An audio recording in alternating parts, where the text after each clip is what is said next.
Hi, I'm Dawn Wilson. I'm the president of the North American Nature Photography Association. I'm a full-time nature photographer and travel writer, and I've been the owner of an RV since 2015. I purchased my first RV as a solo traveler, and shortly after that, I met my boyfriend Richard and we upgraded to a 39-foot Type A motorhome. We've traveled all over in that motorhome, from California to Louisiana, up to Yellowstone and Grand Teton National Parks, and even spent a summer in Alaska exploring the last frontier.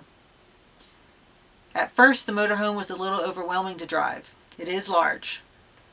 But with a little practice and the right mindset, we were able to master the skills it took to safely drive it down the road. You can too. I've written a blog for Go RVing that highlights some of the tips that I've learned over the years on how to drive the motorhome. I hope you find it helpful. You can find it at gorving.com under their blog link. Get out there and enjoy the outdoors and enjoy your travels.